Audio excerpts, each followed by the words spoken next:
Bonjour, me revoilà pour un autre tuto concernant les chemins de Qumran. Ces cartes qui sont un petit peu des cartes d'auto-guérison et d'introspection. Alors, j'avais pris l'habitude de compléter lors de mes tirages astrologiques avec ces cartes. Et donc, on a souhaité que je fasse des petits tutos complémentaires concernant ces cartes pour les personnes qui possèdent ce jeu de cartes ou alors tout simplement si la question vous interpelle.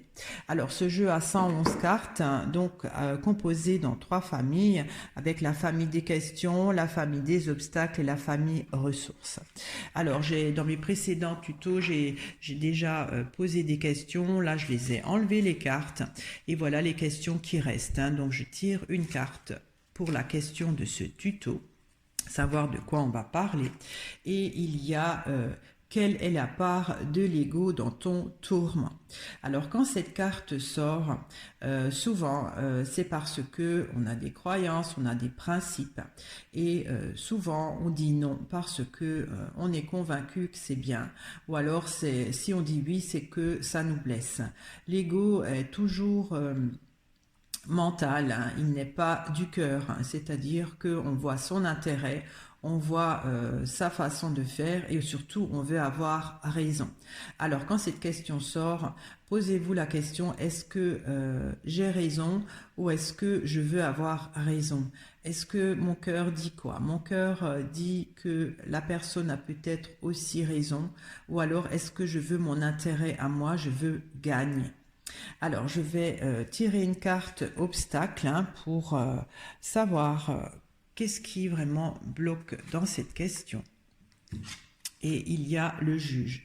Justement, l'ego juge, c'est donc un comportement. Quand on juge de trop, c'est que l'ego est très fort. On juge la personne, on juge ses paroles, on juge ses actes. Mais qui êtes-vous pour vous permettre de juger les autres? Est-ce que vous êtes parfait? Est-ce que vous avez jamais fait d'erreur? Juger quelqu'un est parfois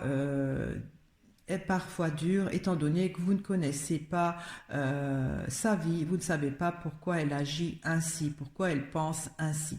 Alors, avant de juger la personne, si c'est bien ou si c'est mal, dites-vous, quelle est la part de l'ego dans mon tourment? Ça vous tourmente, parfois on est en colère parce qu'une personne n'agit pas comme on veut, on la juge incapable, on la juge égoïste, mais posez-vous la question, est-ce que si on est tourmenté, est-ce que c'est parce que je veux avoir raison? Est-ce que je veux l'amener à faire ce que je veux? Ou alors est-ce que c'est aussi, réfléchissez aussi, qu'est-ce que mon cœur me dit, hein? Pensez-y, jugez les personnes est des fois très dur, hein, étant donné que vous jugez d'après vos croyances, d'après vos principes, d'après votre loi, hein. En fait, le juge, c'est la loi. Et on ne peut pas toujours juger quelqu'un sans savoir pourquoi il agit ainsi, pourquoi il dit cela. Vous ne connaissez pas son vécu, son passé, hein. Voilà, donc je vais tirer une carte ressources qui est un petit peu la solution à cette problématique. Je prends celle-ci et il y a l'espoir. Alors, la carte l'espoir qui est donc la ressource pour cette question. L'espoir, c'est que peut-être au lieu de juger, espérer que la personne va pouvoir s'améliorer. L'espoir, c'est toujours se projette c'est un côté positif dans le futur, hein. L'espoir, voilà, on n'est pas content, on juge parce que la personne est comme ceci, elle ne fait pas comme elle veut, mais avec l'espoir, hein, c'est donc la ressource. Avec l'espoir, on peut toujours imaginer que la personne va évoluer, que la personne va peut-être penser que la solution est celle que vous proposez, ou alors vous pouvez, avec l'espoir, faire en sorte de changer votre façon de faire, d'argumenter si vous pensez que vraiment c'est la bonne chose pour la personne et vous, d'argumenter au mieux pour la convaincre dans le côté bienveillant, hein. Donc, lorsque la question sort, quelle est la part de l'ego dans votre tourment, c'est parce que vous jugez de trop, hein.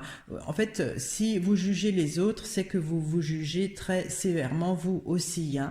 Donc, vous n'avez pas de compassion pour vous non plus, et donc pour les autres, pareil, hein. Donc, gardez espoir dans ce cas-là que même si on juge, on ne juge pas. La personne peut toujours changer d'avis sans avoir les reproches, sans avoir le côté catégorique. L'espoir, c'est aussi le dialogue, hein, peut-être parler à la personne sans reprocher, mais en expliquant votre ressenti, en expliquant vos arguments, sans juger, en expliquant avec le cœur ce que vous ressentez. En fait, il faut, avec l'espoir, il faut parler de son ressenti et non pas de ses jugements, de sa façon de voir, expliquer, voilà, ben, je suis pas d'accord parce que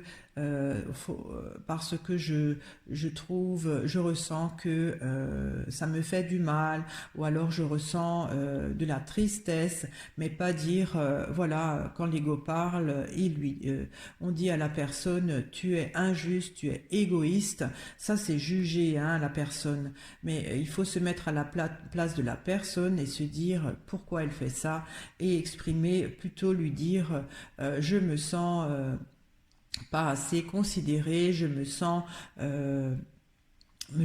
triste parce que tu fais cela. Et ça, c'est pas juger, hein, ça c'est exprimer ce qu'on ressent. Donc, gardez toujours espoir que même si votre ego est fort, si vous jugez, il y a toujours possibilité de prendre conscience que les choses que les personnes font qui nous déplaisent, c'est pas forcément contre nous, c'est parce qu'ils ont une histoire et que c'est leur façon de réagir.